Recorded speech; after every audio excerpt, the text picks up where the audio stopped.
Good afternoon, everyone. Please note that this webinar is being recorded and it will be available on the Scrub website. Very pleased to welcome our speakers who will be talking about mentoring and other strategies in practice settings to support diversity.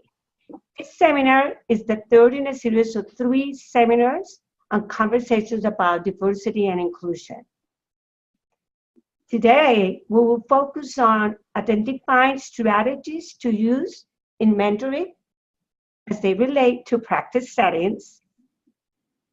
We hope that you will have an understanding of how systemic racism, privilege, and bias in practice work settings contribute to lack of diversity in an organization and how to address these issues. And that at the end of the seminar, you will be able to formulate and implement a realistic and effective professional development plan. So without further ado, it is my pleasure to introduce our 3 panelists.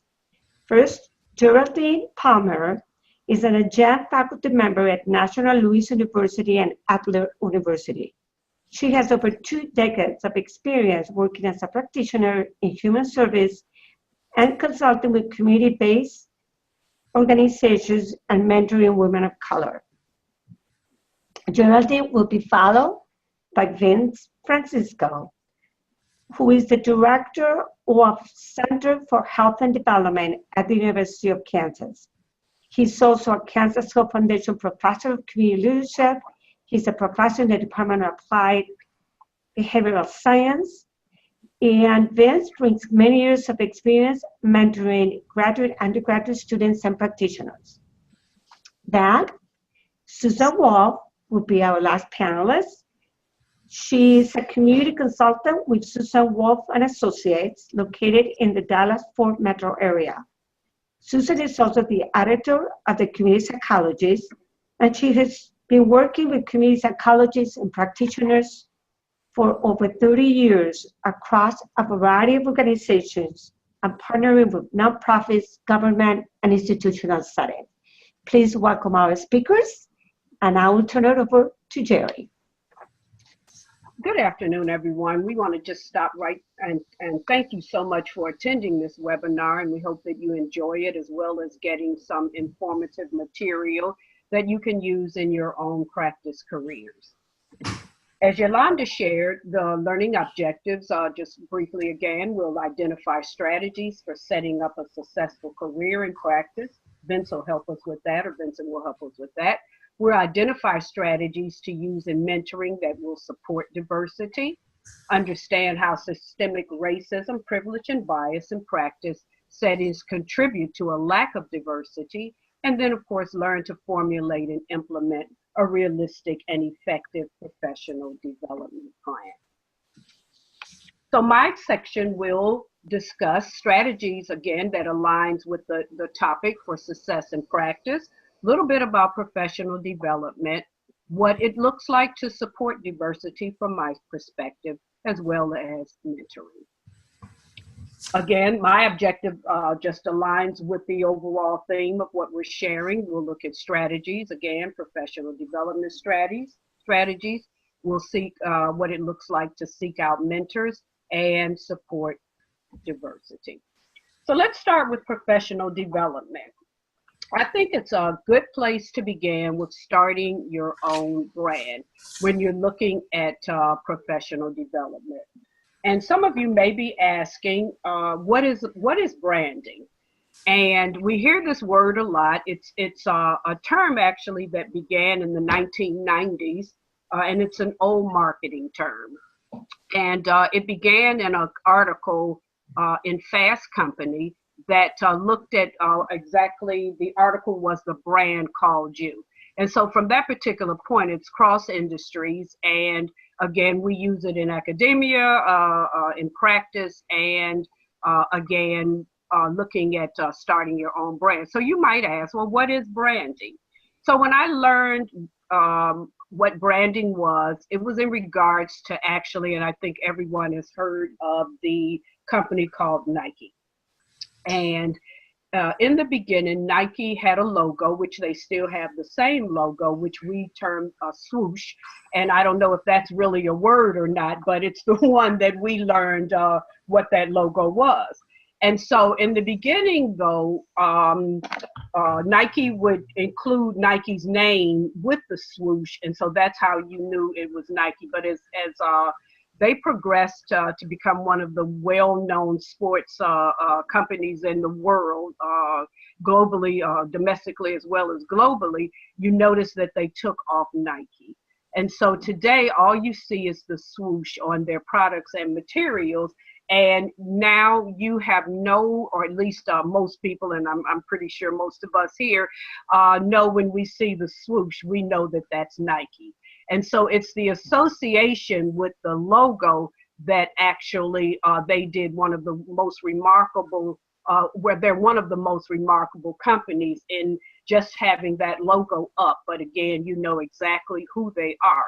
And so as we translate that into looking at what our brands are or what our branding could be, we're talking about when someone talks about you or they mention your name, they should have an association of who you are, of what you stand for, your reputation, so to speak, if you really want to look at it from a reputation standpoint.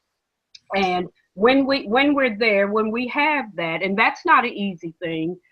Some people come out of the crib, I would say, really kind of knowing who they are and what their positions are and what they stand for, and so they don't have the difficulty of really trying to develop what that looks like. But sometimes you do, and that's okay. I want to make sure that you're aware that that's not an uncommon situation or uncommon thing. And so it's okay actually to begin to really take notice of who you are and do a brand inventory, I would call it. And a brand inventory is simply you going through and finding out or thinking about what your unique strengths are. And I look at this in terms of at an interview, when you're interviewing, you're coming to the table to look at, you're coming to the table to let the person, the interviewer, know what your unique strengths are so that you can stand out from the crowd. And so if you look at branding to that same extent, I think you'll find that that would be exactly what it is. Two, you want to join associations, and those are cross-cultural associations as well as those whose members represent your own culture, gender, or ethnicity. It's important to belong to both, and I think that you'll find in a cross-cultural association, and this could also be societies, this could be other groups. These are just kind of formal names for them. But when you find that you join cross-cultural associations, you get the perspectives, input, and information from members who may be diverse or have different ways of thinking and perspectives, and that's important. But it's also important to join associations that represent your own culture, gender, or ethnicity, and that also helps you to grow and to become, again, solidified or become very versed in your own identity. And so, for example, I belong to the Society for Community Research and Action, which is definitely a cross-cultural association, but I also belong to the Association for the Study of the Worldwide African Diaspora. I belong to a couple of other organizations such as that. If you're looking to, I would say, climb the ladder into leadership for a nonprofit position, and this is Chief Executive Officer or Executive Director, it's very helpful to sit on other organizations' boards. Here you'll find that you will come to know firsthand the information about a nonprofit, how they operate, and other aspects of what an organization, particularly a nonprofit, might look like, and again, looking at operations, fiscal management, and you become very familiar with that. So 4, connect or stay connected with those in academia, and that's very important. As now I teach part-time as an adjunct, but I also do some work in the community in terms of being a consultant and some research, et cetera. But in academia, you'll need to get references. You'll need to just stay in touch with what's happening in terms of your field, because of course, universities and colleges are teaching nonprofit management as well as human service management classes, where you will want to stay abreast of what's going on there and in your field. So moving on, we're looking at stretching yourself. And what does stretching yourself mean? Simply that you want to make sure that you are growing and learning, and that's going to require a little bit of stretching. We're all, as human beings, like to kind of stay in our comfort zone, but getting out of your comfort zone, and we're going to talk a little bit about what that looks like in terms of diversity and putting yourselves in situations where you are going to have to reach in. And there's a book out, I forget the author, but it's called Lean In, where you have to do a little bit of leaning in order to continue to grow and to professionally develop. You want to present at workshops and other forums. We were just talking earlier about our first forums or workshops that we might have presented, and where we were like not feeling very comfortable about it. But the more you go along, the more comfortable you get at presenting workshops. And looking at an executive director position, you want to become at least somewhat okay with doing that, because most boards consider the executive director of a nonprofit the face of the agency. I can't remember how many times I've heard that. And so you want to be able to speak to articulate and speak well at whatever public affair you might be looking at. You're talking about media, where you're in front of the media. And I can remember just really quickly a little story of being an executive director of an agency, and we were having to transition an emergency shelter program into another type of a program. And one of the participants heard that we were going to make this transition and called the news media actually to tell them that we were shutting down an emergency shelter. And so it wasn't 2 minutes before Leah Hope on ABC7 was at the door ringing the doorbell. So you want to have a bit of practice being able to speak at least in an intelligent way when Leah Hope or someone else shows up at your doorstep. And so that's kind of what being the face of the agency looks like, and what is helpful when you began to practice and become familiar with workshops and other forums. So moving on to the old status quo quandary, I think we've all been here, and I actually called this the WADTW. And for lieu of time, I won't ask the question I typically do of what is meant by the WADTW, but here I'll just give you the what it is. It's an acronym for "We've always done it this way," and you will certainly run into "We've always done it this way" in agencies, and that's okay. So you know that it's common. And the way really to handle those type of situations is you have to be pretty adept at communicating well. One of the things that is a no-no is you don't want to attack. You don't want the person who is comfortable with "we've all done it that way" to get offended by what you're saying. And so you want to use tact, and you want to find a way to be able to relay that information without that happening. But I will share with you is that sometimes you get to the old WATDW and it's nothing you can do about it. The person is going to be offended no matter how you say it, because that's just human beings doing, we're people, and people do people things. So there could be a possibility that after you find that might not be a fit for you or a good environment, it's time to move on, and that's okay as well.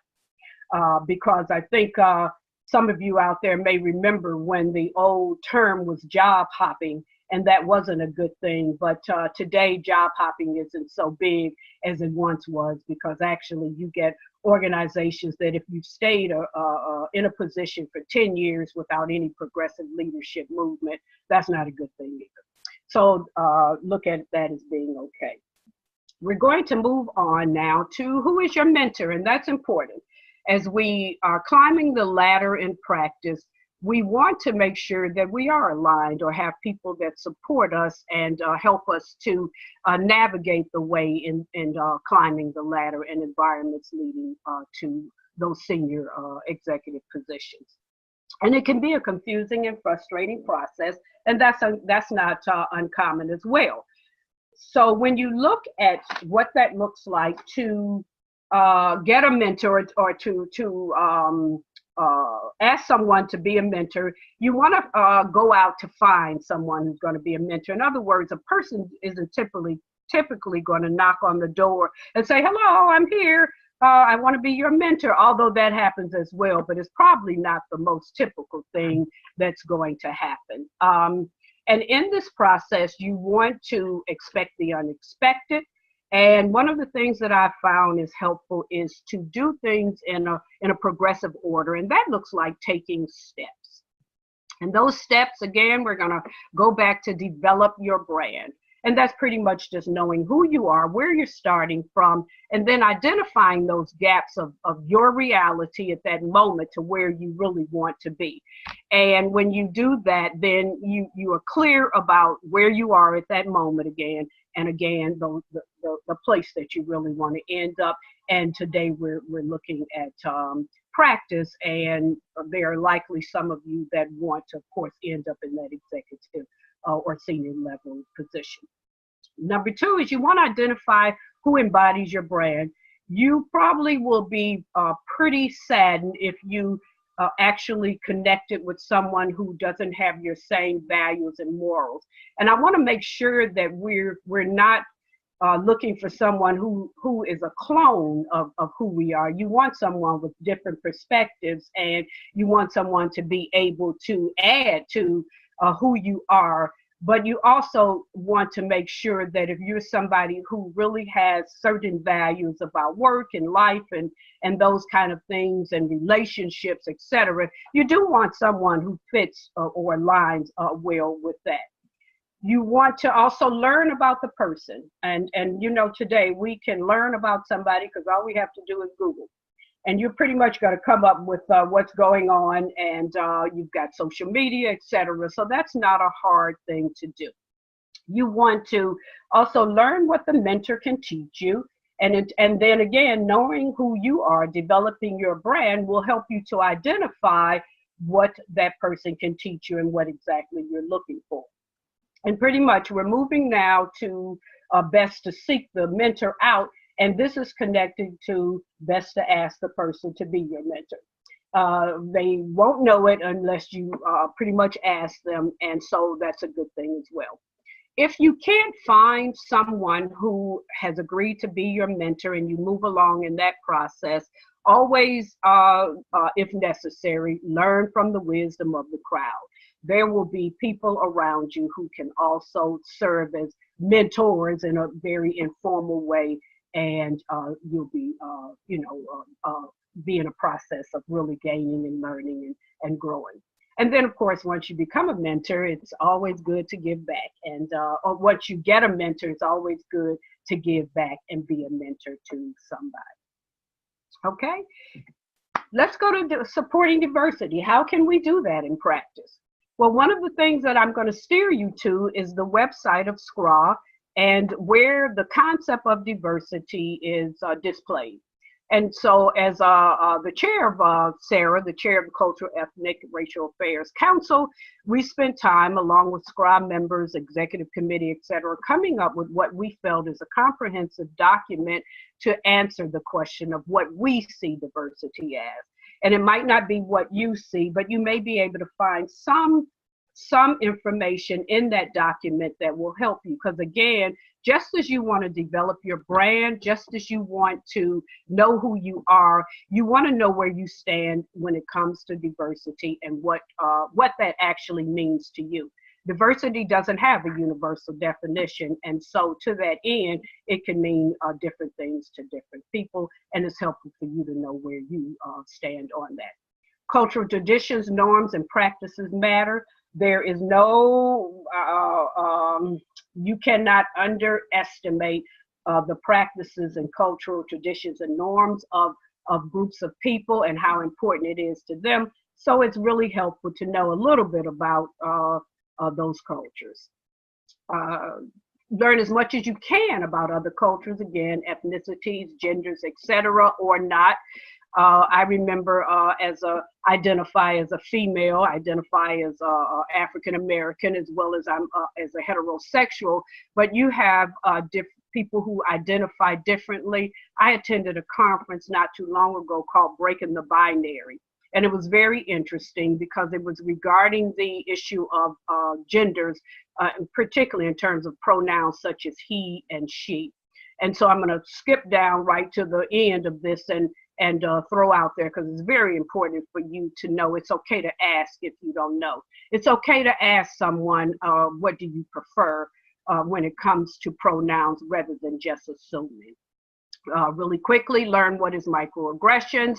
Dr. Sue has a YouTube video. His first name, I believe, is Wang, W-A-N-G, Sue, but I know his last name is Sue. And so there is a great video on YouTube and other websites as well, where you can become familiar with what microaggressions are.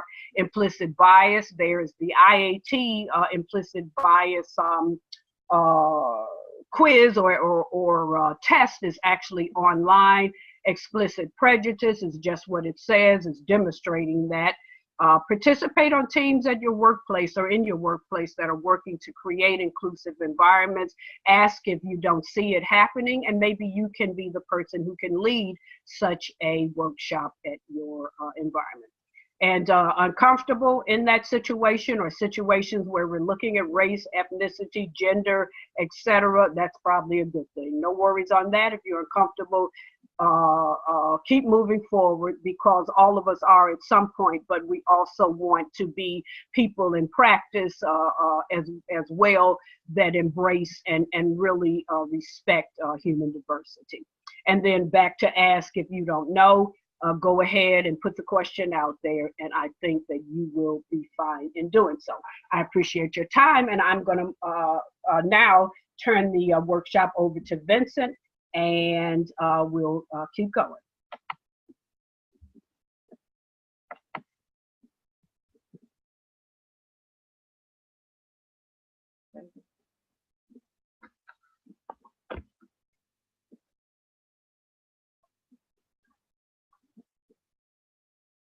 Can folks see that okay? Does that look like a normal screen share?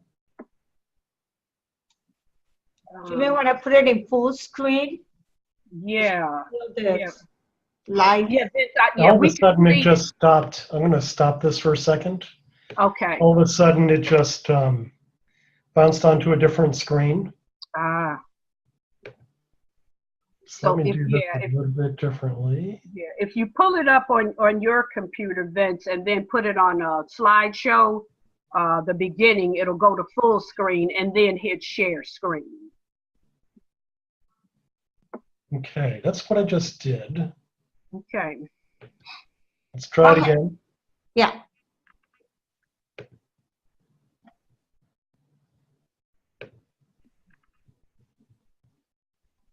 And it switched screens.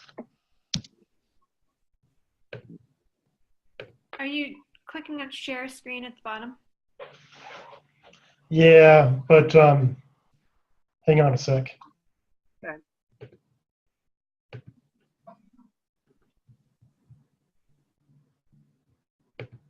The problem is not Zoom. The problem is...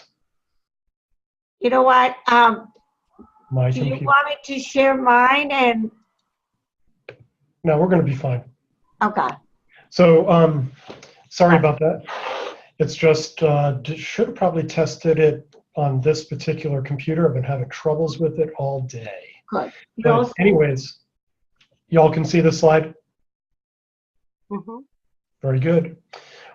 Thank you all for being present today, those of you that are attending this webinar. I'm going to talk a little bit about my experience in mentoring graduate students. as well as mentoring folks out in the community in this work of community psychology and working in community organizations more broadly. I got to tell you that my own journey, this is a picture of myself and my father and my godfather. No one in my family is alive at this point, which is not something that I mourn at this point. I did, but I really celebrate these folks. And there's a continuation between these folks who are my left and right and myself. There's a continuation of the kind of work that we're doing. But as it turns out, the story of my life is something I encourage other people to, the story of your own life is something I encourage people to not only to share with others, but also to celebrate, regardless of the journey that took you to a place. Not all of us have the same journey. My name was not Vincent Francisco at my birth. My name is actually Vicente Tomas Maria Francisco de Silva. At some point in time, my dad, because we were running into a lot of different problems here in the United States, although I was born here, we were running into a lot of problems, and so he showed up one day with a birth certificate that said Vincent Thomas Francisco. And so that's been my name ever since. And it's been really quite an interesting story to tell. But I encourage you to own your story, just like I own mine. My father's name was not the name that everybody called him. His name was Abilio, but he was not a name that he could use, and it was a name he was actually ashamed of. And he was quite ashamed of our story. And what I've learned over time is that you shouldn't be ashamed of your own story. You may or may not share it with others. That is your choice. But be proud of your own story and be proud of your name. Be proud of what it is that you bring to the table, because that's an important piece of this, and that's something that I found to be absolutely essential in helping people become really good at community psychology and really good at professional development and sharing their story with others. It's really important that you be comfortable with your own story. And so along the way, especially very recently in the past year, I've found that I needed to jump into the space of professional coaching because I've wanted to be able to learn how to do it well, which forced me to really develop and to address my own story and what it is that I communicate to others. So there's a difference between personal and professional development, but both are quite essential and both need some assistance. This is not something that you can really do well on your own. I would say you'd really need to find a mentor, but sometimes you need to find a coach, which can be really different things. And sometimes along the way, you also need to get some professional help with some issues you might be carrying around that you may not even understand you're carrying around just yet, but a mentor and a coach can help you identify those things and then get you professional help to deal with some baggage that you may be carrying around. So professional development includes courses, workshops, and experiences. For professional development, when I'm working with graduate students, I make a specific concerted effort to help them identify not just the courses that they need to take, but also what professional experiences, going to conferences, doing presentations. Put it on your professional development plan, really, really important. Workshops, American Evaluation Association, Society for Community Research and Action. There's plenty of other professional associations out there. Developing workshops and participating in workshops incredibly important, sometimes more important than the coursework within your home department for your professional future. Secondly, personal development. You really need to understand yourself. You need to understand your purpose. It's going to evolve over time. My purpose now is not the same as the one that I had 20 years ago. Really important for me to work on that on a regular basis. I struggle with it and I wrestle with it and I share it with other people and I get people to ask me really hard questions. What do you mean by this? Why that? Why not something else? Really important to hone your purpose over time. Self-awareness is critical. Understand yourself. Understand your own challenges. Get outside of your culture. Jerry was talking about this a little while ago by belonging to professional associations that aren't necessarily your home organization, and be challenged to grow and learn other people's stories in their organizations. I would encourage every graduate student, every undergraduate student to travel. Get outside of your culture. Get to a place where you can't speak the language. Spend a few days there. You can survive a few days. There's good people everywhere in the world, and they will help you when you run into challenging spots. But understanding other people's culture helps you to understand your own as well. And then figure out what is your context for success. The only way to develop that or to understand that is to play with it. Figure out, get into different contexts. Work for somebody else that isn't necessarily your professional mentor. Work for other faculty in your department. Work on other research projects. Work with other organizations, getting a little bit of experience with a variety of organizations. If you're paying attention, will help you to figure out these are conditions under which I do things really well, and these are conditions that definitely are destructive. I cannot be there. So it's very important to understand that as well.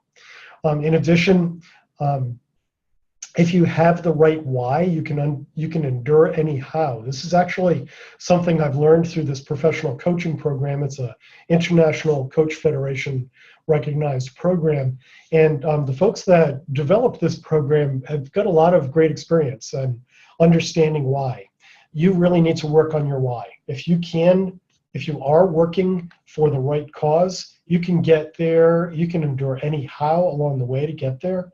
So understanding your why is incredibly important. Know yourself and your boundaries, calling yourself and others to a higher understanding. One of the things that I've learned to do from learning how to do professional coaching is really to ask really good questions, put people into an uncomfortable space, wait for an answer, and then ask some more questions to help them understand themselves better, and also help them to understand how to do that with other people, so that they're not just calling people out and telling people they're wrong, but asking really good questions to help those other folks develop a greater personal awareness. I call that developing a personal ethos, as well as calling other people to higher purpose. Really important.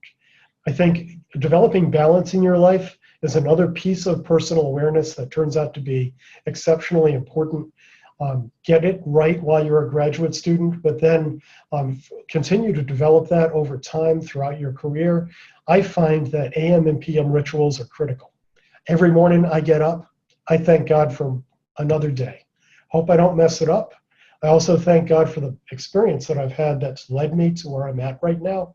Because if I didn't have all those experiences, good, bad, and different, then I just wouldn't be the person I am today, and I couldn't share with you what it is that I've learned along the way. So gratitude is really important. Having that attitude of gratitude is critical. The next thing that I do is visualization. I sit down and I look at what I need to do that day, and I walk through the day. I do what we call dirt diving. I just jump right into it and then try to figure out, well, where are the rough spots going to be? How can I handle those spots really well? What do I need to learn from people in order to be able to figure out how to handle the challenging scenarios better? What are those things going to be in the next 2, 3, 4 days? But specifically, I focus on the day for visualization. I visualize my best self. And what is that? What is my best self in any scenario? So that I'm always aware of calling myself to higher purpose and being present for other people in a way that really contributes to the positive success in their lives. And then finally, at the end of the day, as I'm doing my PM rituals, I'll also do journaling. I'll write down what went well, what did not go so well, what I can do better, and then what I might need to find some professional help in order to learn how to do better. What workshops do I need to go to? What other people do I need in my life in order to be able to improve my own ability to be able to help other people be successful as well? So context is key. You can break it down into social context and physical context. I think that social context is pretty self-explanatory, but physical context, it really varies a lot from person to person. So I've got a wide tolerance of environmental circumstances, a very wide tolerance. I worked in factories that were blazing hot and with lots of chemicals around, where I was sick all the time. Had to work at those places for years. Worked on farms and in fields, both planting crops, harvesting crops. Did research on farms for a while. working for Sibagagi, did a wide variety, have had a wide variety of different experiences. So I can handle a lot of different physical contexts. It turns out, because I've worked in factories, farms, and with all sorts of folks, I can handle a whole lot of social contexts as well.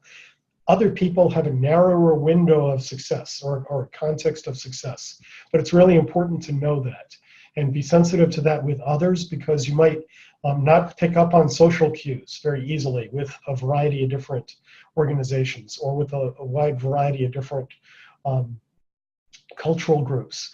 But that's a really critical ability, and that's something that's worth developing over time. So know your context of success and what you bring to the table. I've got a group right now that I'm working on that's we're developing and just recently developed our own personal ethos. I teach the ethics class in our department, the Department of Applied Behavioral Science. This is actually one of the first two classes. I actually work with people on developing their own personal ethos. What in the world do you stand for?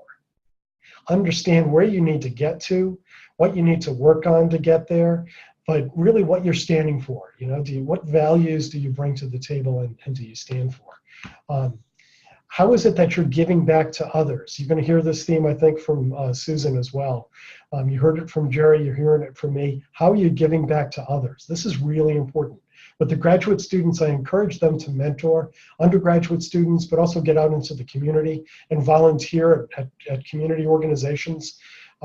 Volunteering there, they would learn all sorts of things that they otherwise wouldn't ever learn in a classroom. But also understand what it is that you're leaving behind and be really purposeful about how it is that you're working with others. How do you make a better world? And then really have a purposeful plan on that in order to really understand what you're leaving behind for others. And then finally, you've heard this from Jerry, but I really work very purposefully to open up my door and open up my friends' doors so that my graduate students and other students that come to me for help can get jobs, can get access to other people that can lead to other opportunities in their lives. I recently, about 3 days ago, received one of the best emails that I've ever received from a former graduate student. She's working for some friends at the Kansas Health Institute. She was a graduate student that worked for me for 2 years in a master's in public health program when I was at the University of North Carolina in Greensboro. And Carly said, she was reading, she'd met somebody else that was an undergraduate student here at KU that was looking for an opportunity to volunteer and to work there at KHI.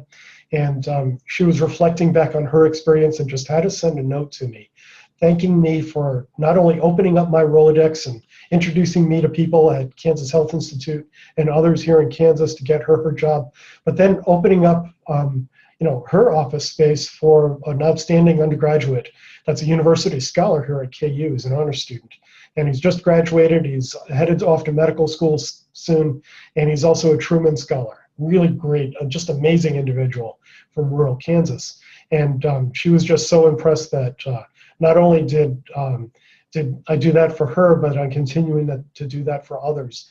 And she just was really proud to know me.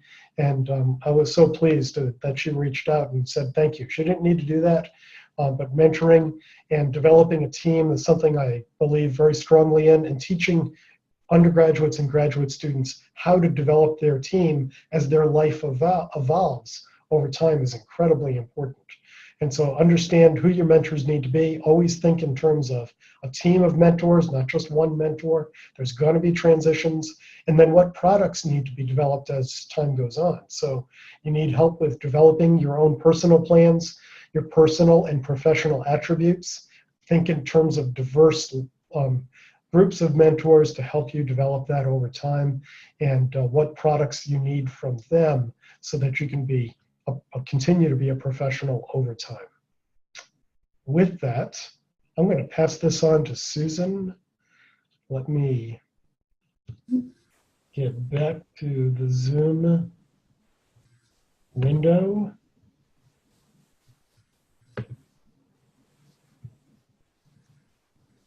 And stop sharing. Here it is. Success. Susan, it's all yours. All right, let me try sharing here. Let me see if desktop 2 shows up correctly. And can you see that? Does it look okay? Whoops. Okay, there. Can you Perfect. see my screen okay then? Perfect. Okay, so I'm going to start talking about when you're in a practice career, your professional development once you get there. So professional development in practice is very important, and there's a lot of strategizing that's going to go along with that. First of all, you're saying, well, why is it important? Why is professional development so important in practice? I think in some ways it's almost more important. You have to keep building your skills and competencies. There's a lot of reasons for that. Things change. You get in a practice career, like think of evaluation. Things in the evaluation field have changed so drastically since I went to graduate school, you know, a few years ago. But they changed so drastically that you want to keep up. You want to be current. You also want to get that additional content and those additional skills. Let's say you get your community psych degree, but what if you end up in a place that's a lot of public health or a lot of education? Well, they have other things they've learned, and you want to grab onto some of that so that you can work well with them, communicate with them, and also move up in that place. If you never grasp, say you start working in a health department and you don't start grasping the public health context and what are the public health competencies and all those other things, you're not going to move up because you're not going to speak that language. Also for your own growth, you want to keep building that toolbox, and it's really important to do that so that people continue to see how competent you are. You want to stay current. I know people who have become evaluators and they've stayed in their little lane forever, and now people are letting them go as the evaluator, saying, well, they give us these big reports and, you know, they sit on the shelf. They're not giving us useful things. Well, way back when you were an evaluator, you did this big report, put it in a notebook, gave it to your clients and said, hey, look, here's your evaluation. And you know what? It went on a shelf. Well, that's no longer the way things are. So you've got to keep it current. You've got to be ready to report things the way they're being reported, give people useful information, stay relevant with your skills. You know, because through my career, I've seen visualization go from putting stuff on this plastic sheet and sticking it on top of a projector to all this, you know, Tableau and all this. Well, if I didn't keep up with that and I showed up to present my results, ask them, where's the projector? Think of how that would look. I probably wouldn't stay in business very long. So you really got to stay current. You want to see and be seen. When you go out and do professional development things, you are seen by people as somebody who's out there learning and growing, but you're also meeting all those other people that are learning and growing. And you never know when you're going to make a good contact that's going to make a difference somewhere in your career. Okay, adding in to your resume or CV. If you have your PhD, you might say, well, I'm not an academic. Why do I need to build a CV? You know, I've got a resume now and this is good. No, you never know when building that CV is going to be an important thing.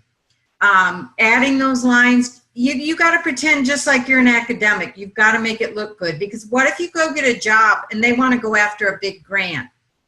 Well, that big grant, guess what? Your CV, they're going to say, hey, we want you on this big grant because you got a really cool looking CV, and that's going to help us get the money. So, you know, just the idea that you can still have a resume that's good for putting out there in practice, but always have that CV and keep building on it, because you never know when you're going to want to pull that baby out and have it show all those pages. With even, you know, if possible, it's really hard to do, but getting peer-reviewed publications, keeping up with all of those things, because at some point they may be what gets your foot onto some very cool project or in some very good door that you want to get into. If you have a master's, you still want to treat it like you have a CV and just keep adding to that skill set, keep adding to, you know, if you have a master's degree and you can show you've published some papers or that you write, that you're some kind of thought leader by blogging and being seen in blogs, anything you can do to get out there and keep building So that, like Jerry said, build that brand. Well, you want to keep feeding that brand. That brand might be that cool blog that you're able to write that's so informative, people look forward to the next one. I mean, there's just, and those things all help build your resume. So if you're in a practice career, how do you continue to build your CV? It's not as easy, but you can still do it. You can still publish. You can still, and I'm going to talk about this more, you can still, you know, do things that I still publish. I present at conferences. I review grants. I do all kinds of things that are, and I think, well, here's another line. Here's another line. But keep looking at, look at other people's CVs and see what they're doing that's on there and think, hey, I could be doing that. I could be presenting here. I could get well known enough somebody will ask me to keynote. Happens once maybe. But those are things. So just, if you're in a practice career, keep thinking of ways that you can keep adding lines. I worked for the federal government. There wasn't a lot of those opportunities for 6 years, but I wrote some reports that got a lot of play. And so those reports, you can put those things on your CV. You don't want to put them under peer-reviewed publications, but it's good to show that you still have been producing documents that are citable. And people cite government reports, so get, you know, just whatever, keep building. All right, there are challenges. In practice settings, in building CV and all that, well, you know what? A lot of times your management in a practice setting, when you say, I need to keep building my CV, the managers are going, that doesn't have anything to do with us. How does that, what does that have to do with our mission that you build your CV? And even though you might make a case about grants and blah, blah, blah, sometimes management just says, hey, no, maybe the financial support, maybe you're working for an organization that doesn't have money. That can be a barrier or a challenge. I'm not going to call anything a barrier because a barrier stops you. These are challenges. In other words, these aren't things that are going to stop you. And I'm going to go on and tell you how for each one in a minute. You don't get time for writing. Well, you know what? Sometimes it's just okay to suck it up and spend a Saturday afternoon writing. People in academia do that because they sometimes too. Well, it's worth it. It's worth it to keep working on things. And sometimes, you know, maybe wait for a bad weather day or something, but you have to find time to write. And sometimes it's on your own time. Activities aren't publishable or suitable for presenting. Talk a little bit more about how you can manage that and that you don't even know where to start. And we're going to talk about that. So let's start with these challenges because, like I said, they're not barriers, they're challenges, which means you can overcome them. Without management support, you want to make the case to your management about why it's important for you. But when you do go to management, think about their perspective first. It costs some money. I had a staff person come to me one time. They wanted me to fund them to go to some professional development thing. Had nothing to do with their job. I couldn't do it. I don't have the budget to pay for this person to go off and learn something that doesn't have anything to do with what I need done here. So if you need to make the case, make sure it's something that you can show is going to benefit what you do. If it's not, but it's something that you're really interested in and feel like you want to grow in that area, then you have to do this sometimes on your own time. Many of us have used vacation time to go to a conference. Sometimes you can say, hey, I know you can't afford to send me to this conference, but maybe you could at least just let me take that day or something. Sometimes you can negotiate 1 or 2 work days for a conference. Sometimes you just have to use your vacation days and that's it. But again, this is about you. It's for you. Okay, next one, no financial support. When you take a new job, one of the things you might do, especially if they can't pay you what you know you're worth, start negotiating. Well, okay, this job doesn't pay maybe what I was making or what I know I'm worth, but is there a way that you might be able to add to the compensation by giving me money to go to 1 conference a year? Sometimes you can negotiate that conference when you take a job.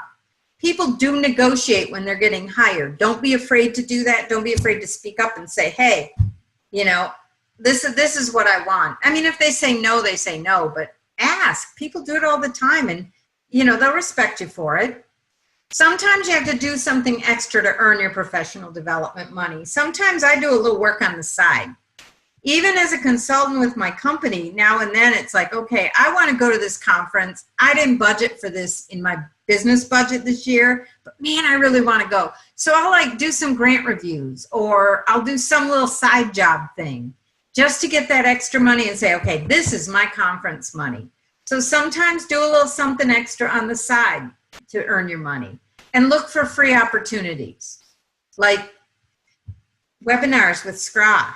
There are things like the American Evaluation Association offers coffee break webinars, and I tune into those sometimes because they're free. I mean, free stuff is good, so just keep your eye out for what might be free. And that means looking in your local community, because your local organizations sometimes have very low cost or free opportunities as well. No time allowed for writing. You have to do it on your own time. And sometimes you can cut the amount of time you have to spend writing by partnering with other people. You got this paper you want to write and it's really great, but you don't have time to do the whole paper. Partner up with somebody. Maybe there's somebody who's a local grad student that's interested and has been working in that area or something, or worked on the project with you. Let them co-write with you and give them some authorship too. I mean, there's always ways to find time to write, even if it means one day a week I get up an hour earlier and I sit and I write. I mean, just sometimes you gotta just carve that out and do it. Okay, the next challenge. My activities aren't publishable and they're not suitable to present. Get creative. What you're doing out there in practice is publishable. It's good for presentation. You just have to think about what the angle is. Look at conferences and look at the conference theme. Sometimes when you look at that theme, you think, oh, well, I worked on this thing and it had this going on and that fits with this theme. So get creative about how you can present. Especially like if you're building a career in a certain location and you want to get out and present at local meetings and stuff, look for those calls, look for when they're coming up, find a way to present something you know. Maybe it's even just a workshop. Maybe you're really good at questionnaire development. You know how to teach that. Find a way to get on and offer a workshop about that. I mean, there's things you can do. So you just got to really get creative when it comes to your activities and publishing them. Peer-reviewed publication is a little bit more challenging. And admittedly, as a practitioner, I don't have as many peer-reviewed publications as I might have gotten otherwise. But I find ways, and every now and then I get one in there. So, but it takes a little creativity. Okay, the last one. I don't even know where to start. Spend some money joining the relevant professional associations. Of course, SCRA, because that'll keep you connected with your community psychology fellows, and that's been a very important connection for me throughout my career. AEA, if you're an evaluator, you want to join AEA, the American Evaluation Association. If you're working in a public health area, the American Public Health Association. So look at what do people in the setting where you work or where you want to work, what organizations do they belong to? Join those. Look locally, look statewide, nationally, look at your local community colleges, universities, continuing education. There's always something where you can learn. Like right now I work on a project and every now and then they do a lot of workshops on diversity. And so I get to go and I learn more about diversity. So look locally, look at what's going on in your community and become part of it and see if they don't offer opportunities. Find people in similar positions who have been successful. Again, it gets back to that mentoring, seeking mentoring, chatting people up. I mean, you can even go up. I very briefly, I don't know if anybody remembers, Ira Isco was a professor in community psychology at the University of Texas many eons ago. And I met him briefly at a conference. And I was getting toward starting a dissertation and thinking about it and all this. And I was fretting over it all. And he looked at me, and I was talking to him about how stressful and stuff. And he looked at me and he said, "It's not your life work. Do a really solid but focused study and get done." And I only met him for a brief time, brief moment, conversation, but I got a nugget.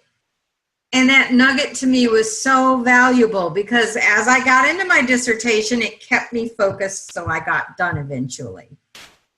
But, so even little conversations with people at conferences and things, maybe sometimes if you can't find that one mentor, you can pull nuggets. And those nuggets sometimes are with you. I mean, this was way back at a long time ago, biennial, that he said that. And to this day, I remember it. So that's how powerful that little nugget was. And I've given that nugget to lots of others. And that's where they talk about giving back. I have shared that nugget with people that come to me with that same conversation I was having. I share that nugget back with them. And of course, I always attribute the nugget to Ira Isco. But because I don't want to be a nugget stealer. So there are ways to overcome these, and that's why I'm saying all these ways to overcome these challenges. So they're challenges, not barriers. So the combined takeaways now. First, Jerry said, start with your own brand. Be clear about who you are, but also know what you're not. Include mentoring. Learning from others, ongoing professional development. Vince talked about growing and understanding diverse cultural practices, traditions, and norms. He even talked about travel, which has taught me a lot about myself. So I got really excited when he started talking about travel as a way to really learn about yourself. And that idea of going to foreign countries where you don't speak the language all by yourself is really fun. I mean, it's scary, but it's fun. Continue to build your resume and CV throughout your career, and challenges in practice are going to be typical, but there are ways to address and overcome them. There we go. Okay. Do I start sharing now or want me to leave this up? Okay, thank you very much. I want to thank our panelists, Jerry Palmer, Vincent Francisco, and Susan Wall. I want to thank you all for joining us, and I want to open it up for questions or comments. You could either raise your hand, I believe, or you could write on the chat.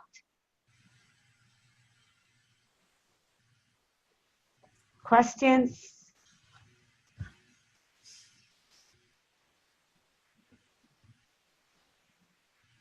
While we read the questions, I have a question for Susan.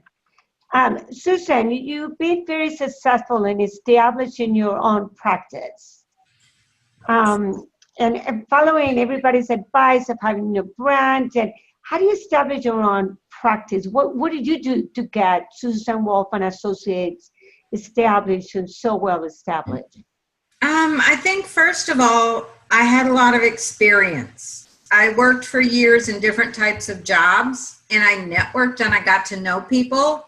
When I finally took that leap and said, I'm going to open my company, and a request for proposals for an organization that I'd been the evaluator for in the 90s. Now, mind you, this was many years later.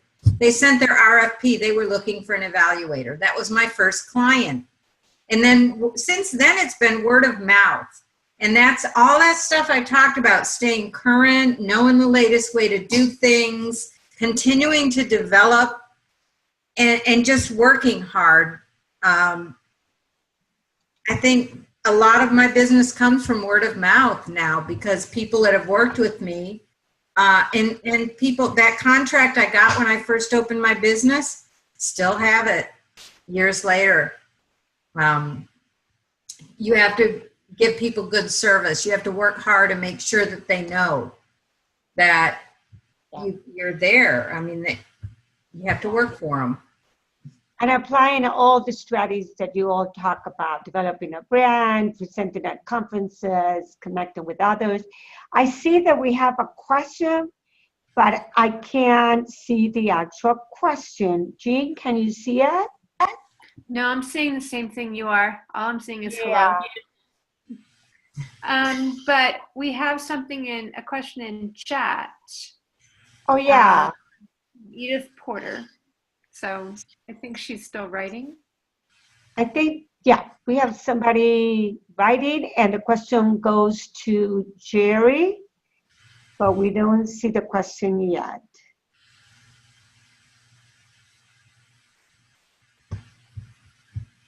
Waiting for the question. Okay. Can you see the question, Jean?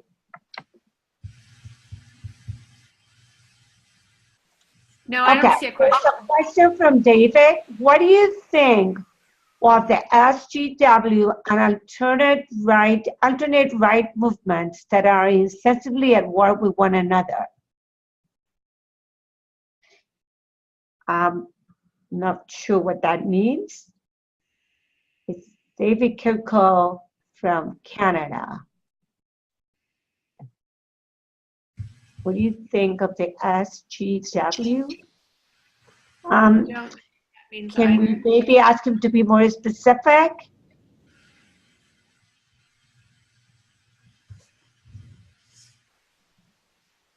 Okay. Somebody else is typing. Oh, he's responding. Yeah. The SJW. Social justice warrior.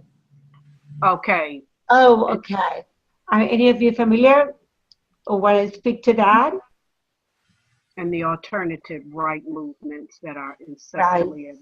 I'm not familiar with justice war. Yeah. I'm glad to talk a little bit about that. And what I'd suggest is taking a look. Google Tom Wolfe, TOMWOLFF,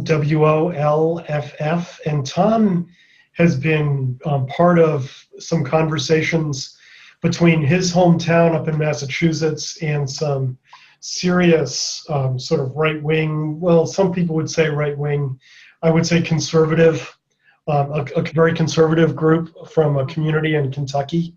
And so they're Trump supporters. There's no way you can say that Tom's group is a Trump supporter in any way.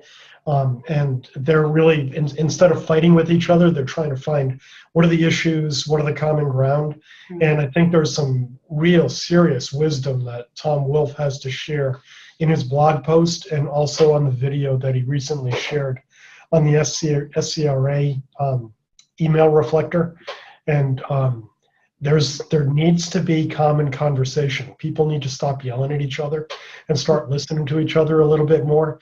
And so for all the social justice warriors that are out there, and I would love to consider myself one, I know this is something that we talk about often in our research team, figuring out what to do next is really the important piece.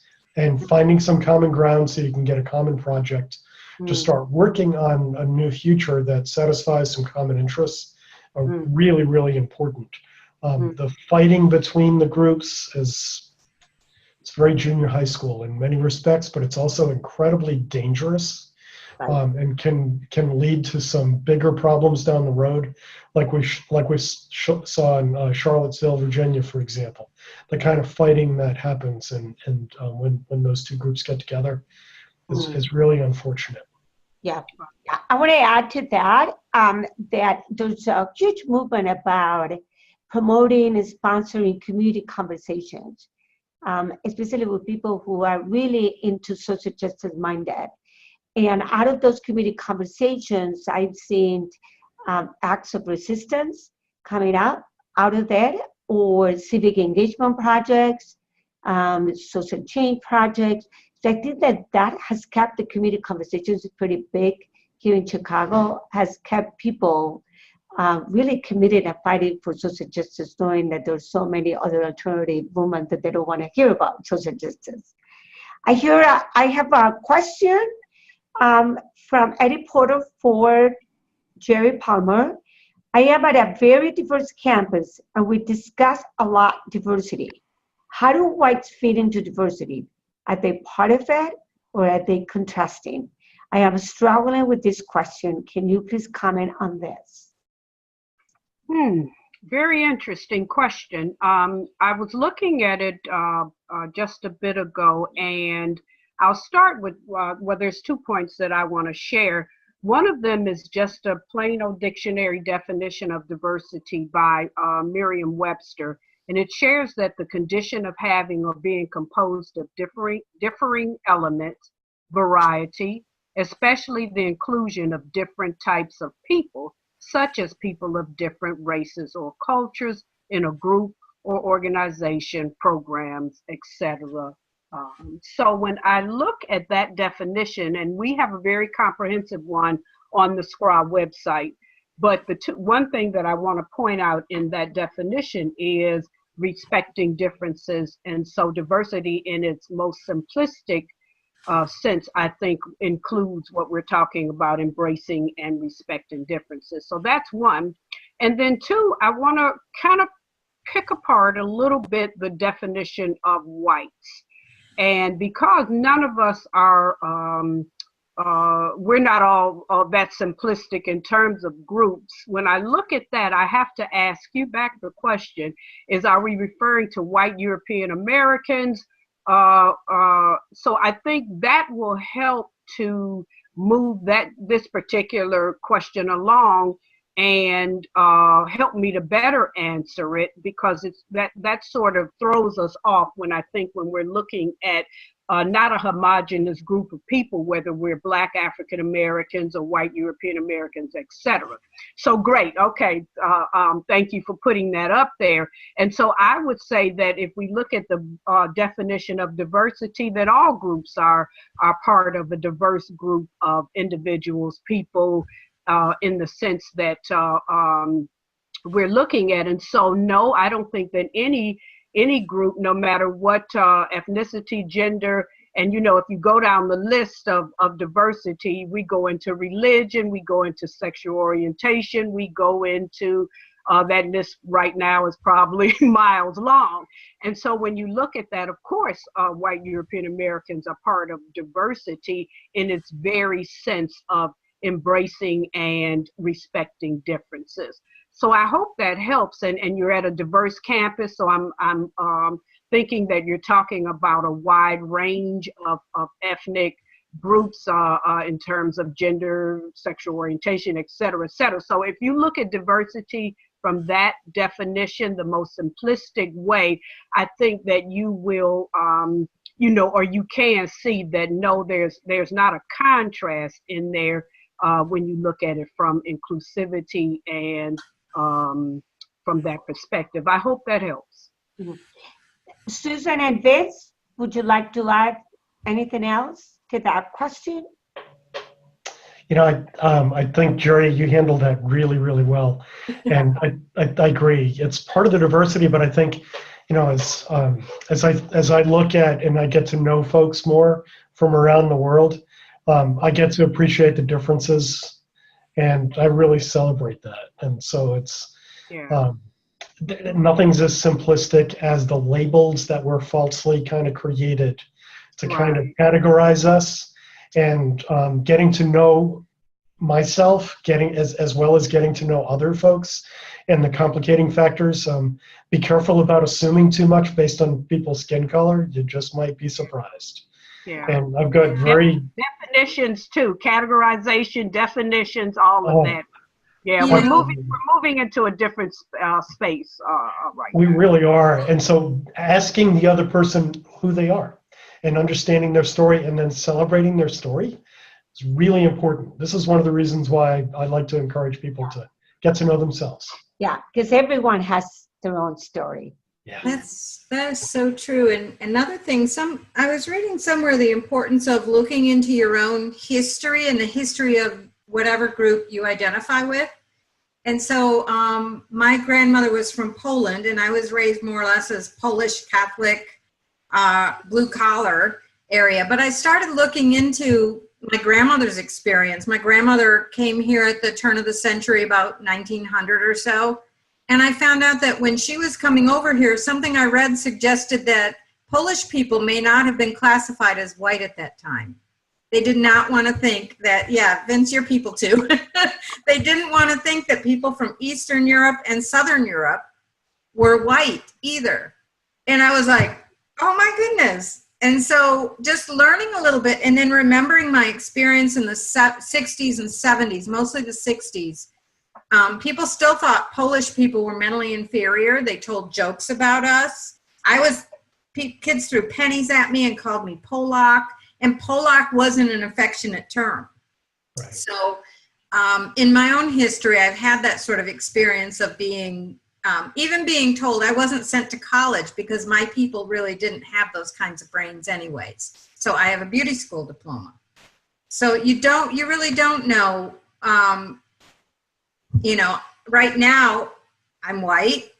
I do enjoy the privilege of being white, and I'll admit to that very freely, but also there's some of my history that helps me to at least a little bit understand what it may be like to not be white. There's another question. Then there is the MGTOW, and I believe that translates to men going their own way. I believe so. In cell and true forced loneliness, with their copious YouTube presentations. Have you come across any of them? And if so, do you have any thoughts? I have not come across them. I have not as well. I heard about it, but I haven't come across or seen any of the YouTubes about men going their own way. I have. And I think, folks are really struggling to understand themselves in their own situation. And I think, I think a lot of compassion is really needed in this world, I think. Yeah. And as people are starting to take a look at themselves and to understand their own marginalization or their own history, they're kind of comparing it to other people's history and saying, oh, but wait,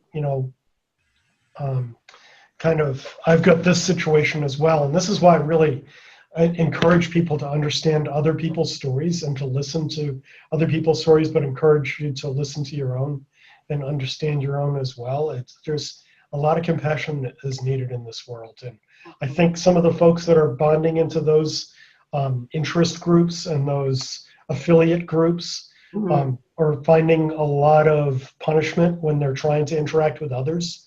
And say, and describe their experience. There's a lot of elbowing and stuff between groups, and I think it's really unfortunate.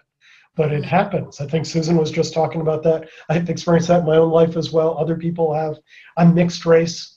We couldn't even talk about that in our family, let alone acknowledge it to other people. Well, I'm celebrating it now. I really appreciate it. Absolutely. It's like I'm related to folks in North Africa. I'm related to more folks in North Africa and West Africa, Cape Verde, Gabon, a variety of different countries in West Africa than I am in Europe, to tell you the truth. And in terms of my genetic makeup, well, I wish we could have really talked about that in our family, because I would have loved to have some of those stories. They're all gone now. But at least I understand. I have some of the stories and things. For me, this is it makes it even more important for me to get out and travel to other countries. Exactly. And that often implies just moving away from our comfort zone. Yeah. We have two more questions. One is for Vince. Could you please give me some examples from your personal and professional attributes? Examples of personal and professional attributes. That's hard to put into a couple of examples. I think,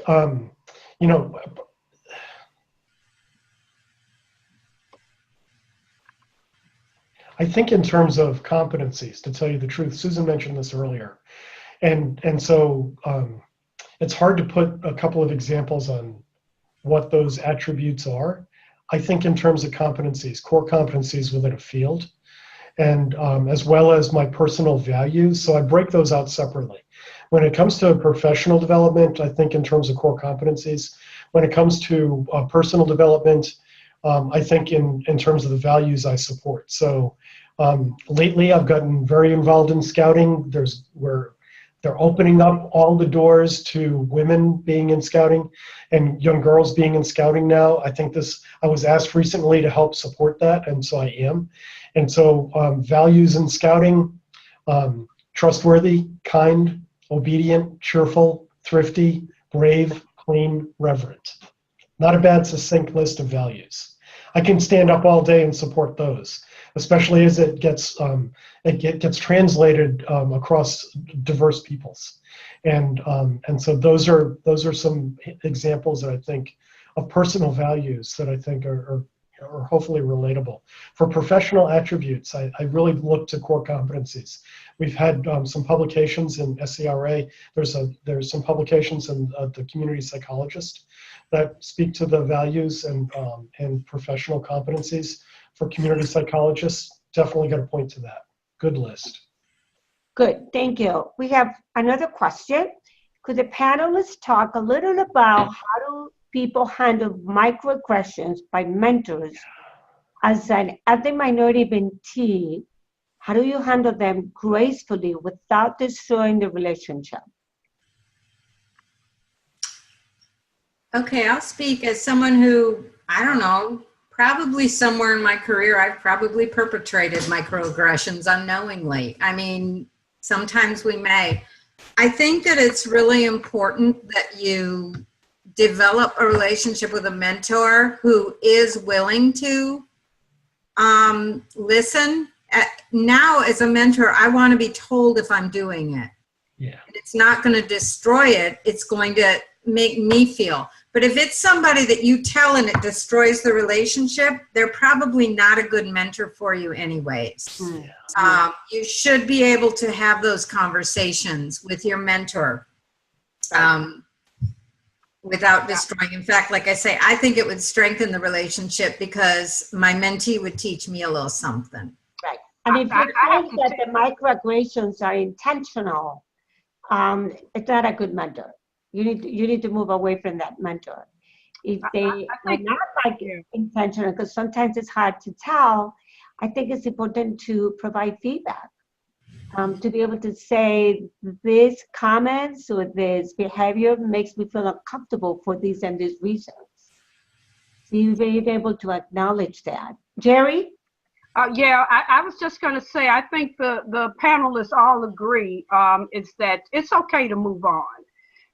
In relationships and situations that aren't healthy for you. And so when you go back to always remembering, is your well-being in question? And then there's no question that that's not a good relationship and it's okay to move on.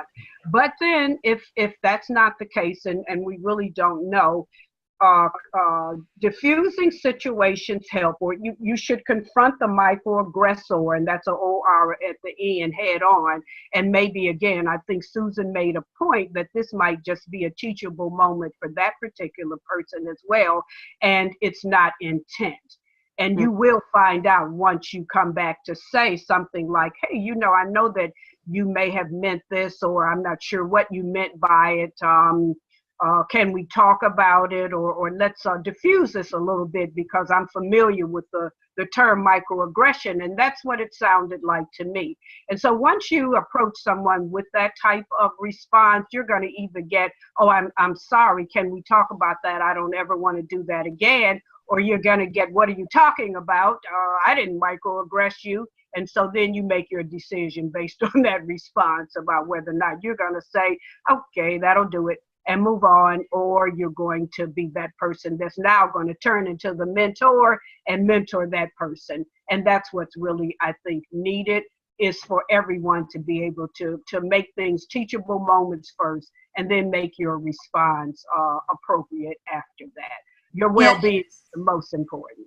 Use what's called I statements, the sort of, when you said this, I felt this way. Be sure, and one thing I do when I have to have difficult conversations, I sit and practice them before I go in and do them. I really think through, how can I say this? So just separate yourself, take a quiet moment, and think about, how can I say this the right way? Make sure you're in a calm state, and make sure that you've practiced a lot, and use those I statements. When you said this, I felt this way. And that way, you know, that's supposed to be less challenging. I learned that a long time ago in some assertive training class or something. But doing that kind of thing, but take time and practice. I practice whenever I've got to have a difficult conversation. Yeah. Yep. And again, I think we're all saying move on if you need to. Yeah, if that person won't let it be a teachable moment, bye. There was a really good follow-up to this as well, and my response to this, Edith, should you start a new mentor-mentee relationship with setting boundaries regarding implicit bias, microaggression, and talking through, hey, under what conditions can I call you out or challenge you on this? I do.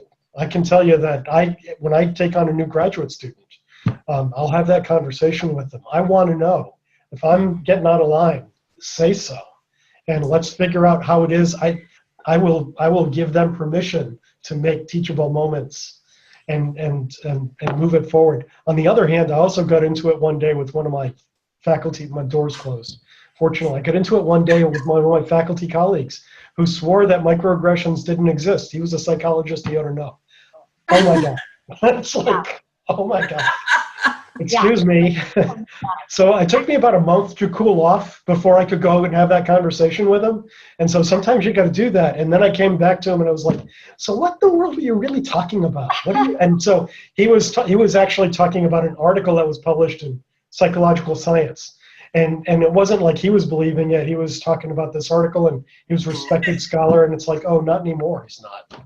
Because I'm not even going to read that article. I mean, it's like, that doesn't. Anyways, yeah. There's times to move on. There's times to sit down and really negotiate the rules in the relationship, and that's really important. And this actually relates to the next question. Do you recommend to start a new mentor-mentee relationship with setting boundaries regarding implicit bias, microaggressions? Meaning, if you get a new grad student and you should sit down with the student and let him or her know that they should point this out if they see it. I mean, and that's what you were talking about, having those front conversations early on. Yeah. Anybody else wants to comment on that question? What was it again at the end? Whether you recommend to start a new mentor-mentee relationship with setting boundaries regarding implicit bias / microaggression. Meaning, that a new student and you should sit down with the student and let them know that they should point this out if they experience it. Right. Yeah. Well, hopefully it doesn't happen, is that you are approaching a mentor, or although people do things, but you do want to be encountering or interacting with someone who have some, and I mentioned this in the section that I facilitated around knowing what microaggressions are. And that's really a matter of going online and getting examples of them. And they're not all on there, so you don't really know. But what I do like is very upfront and honest relationships about if I share something that's offensive, and it doesn't even have to be termed a microaggression. But if I share something offensive, then, please feel free to point it out. I do like that. I use the analogy of, I don't know if anybody out there is probably so, but have seen a Few Good Men, I think, with Tom Cruise and Jack Nicholson, and he says, you can't handle the truth. Well, I always we use that in training. In a mentor relationship with I can handle the truth. And so, I think it's fair on both ends to be able to just share. And again, you don't even have to frame it microaggression. Just say if something you say is offensive, because it could be anything. Please, let's have an honest relationship and be able to share with one another when something like that occurs. Yeah. And, Vince talked about the need to know yourself and understand a lot more about yourself. One of the things that I found valuable is taking those implicit bias tests that are online and learning where my own implicit biases are. That can be helpful for you to understand maybe your own, how you might relate to certain mentors or certain types of people within your own career. Yeah. And it can be really eye-opening too. It is. Yep, I agree. Yeah. We have another question. I have noticed in social media the juxtaposition of Linda Saucer to Gloria Steinem. What was your reaction?